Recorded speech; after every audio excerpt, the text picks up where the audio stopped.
How did a simple USB in a student's backpack expose a $100 million corruption scandal? It was an ordinary morning. High school senior Adama left home to catch the metro, just like any other day, but this day would rewrite his life. At one crowded stop, an elderly man rushed in, visibly anxious. Before the train even reached the next station, he stumbled out in a hurry, leaving a worn-out backpack behind. In the chaos, no one noticed. Adama, mistaking it for his own, picked it up and went to school. But something felt off. His bag was heavier than usual. At lunch, he unzipped it to check, and a small black USB stick tumbled out from between his notebooks. It had one strange label, I and TL27. His friends laughed it off as a prank, but Adama couldn't shake the feeling that this wasn't random. That night, he showed it to his father. Curious, they plugged it into their home computer. Dozens of folders popped up, most encrypted, but one file was open. Transfer log. What they saw next changed everything. International wire transfers from multiple countries, totaling over $100 million. And one sender stood out, the personal advisor to the Minister of Finance. The mood in the room shifted instantly. His father, a modest civil servant, realized this wasn't a mistake. Later that night, a black-tinted car parked silently outside their apartment. Their phone line began to crackle with strange sounds. And now, a haunting question is left with the viewer. Why was this USB left in Adama's bag? Was it a mistake or a warning meant to reach the right person? Because sometimes, secrets aren't lost by accident. They're delivered with purpose. The morning after their discovery, Adama's father hands the USB over to the authorities. Within hours, the case is escalated to the cybercrime unit. The open file on the drive reveals hundreds of suspicious transactions.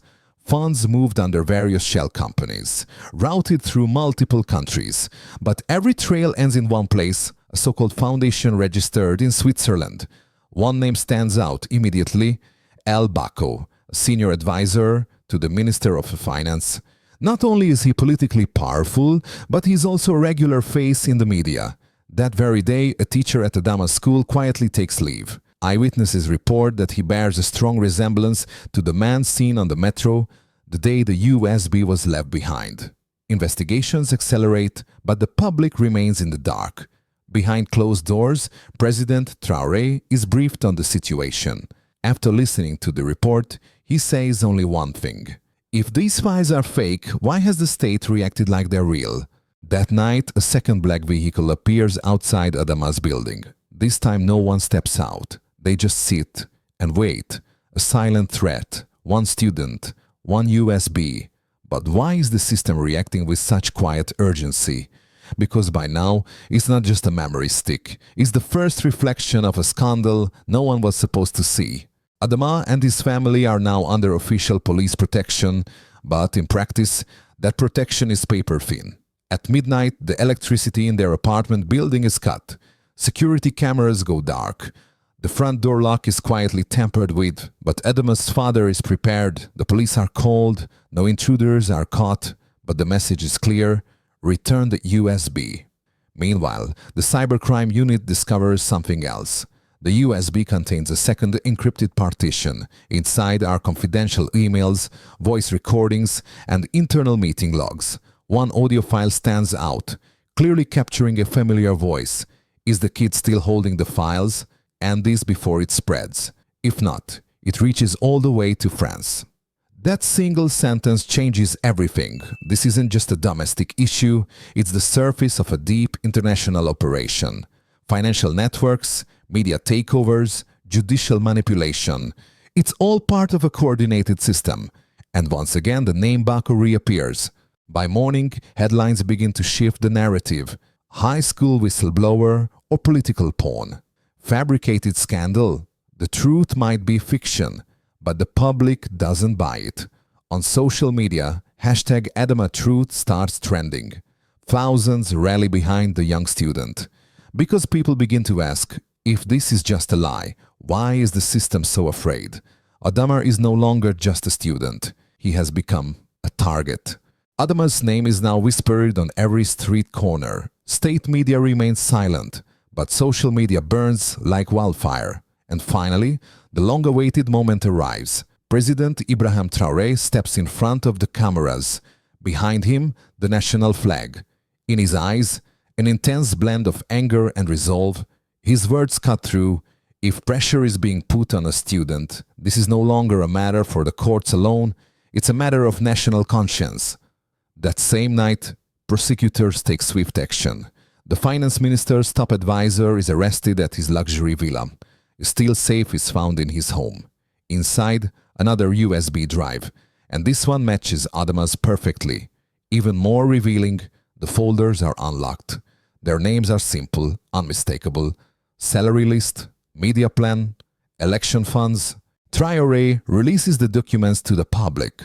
The most shocking revelation: covert payments to major media executives and the list of approved narratives sent to specific journalists. He speaks again, calm but fierce. That student didn't just carry a USB, he carried the justice our nation had lost. From that moment forward, Adama is no longer alone. The country splits in two, those who want the truth and those who want it buried. But one thing is clear: the USB carried more than data. It carried courage, and Traoré is done backing down. The second USB wasn't just a backup, it was a bomb waiting to detonate. As forensic teams dive deeper into its encrypted contents, a darker, more far-reaching reality emerges. What Adama unknowingly carried was not just evidence of financial misconduct, but a blueprint of how democracy itself had been manipulated from behind the scenes.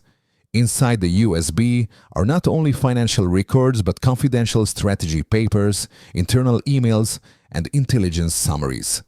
The files described covert operations spanning a decade, targeting not just Burkina Faso but multiple West African nations. Every name, transaction, and tactical move is documented with chilling precision. 3 project files stand out above the rest. Project Echo, an information suppression network designed to control public discourse. Silence over the people, a coordinated operation involving media blackouts and disinformation campaigns. Plan Z, alternative candidate. A long-term strategy to install a puppet leader aligned with foreign interests. And then, the biggest revelation. The person who placed the USB into Adama's bag wasn't just a whistleblower. His codename, Falcon. A former intelligence operative, officially dismissed in 2007 and presumed dead, but he had merely gone underground. The files revealed that Falcon had been collecting damning evidence since his dismissal, waiting for the right person, not the most powerful, but the most invisible, to carry it forward. That person was Adama. The reason for Adama's sudden disappearance becomes crystal clear. The state had intervened. He and his family had been extracted, identities changed, and relocated under deep protective custody. Adama had not been silenced, he had been shielded from a system still clawing to survive. Meanwhile, global reactions begin to pour in. News outlets cautiously start reporting. Activist groups mobilize. And within Burkina Faso, public trust in the government is redefined, not through force, but through facts. In a live international press conference, President Traoré steps forward once more, this time not as a leader under pressure, but as a man aligned with truth. It wasn't an army that shook this system. It was a child with courage, a USB full of truth, and a man who believed the people deserved better. This story began with a mistake, but it ended with a movement.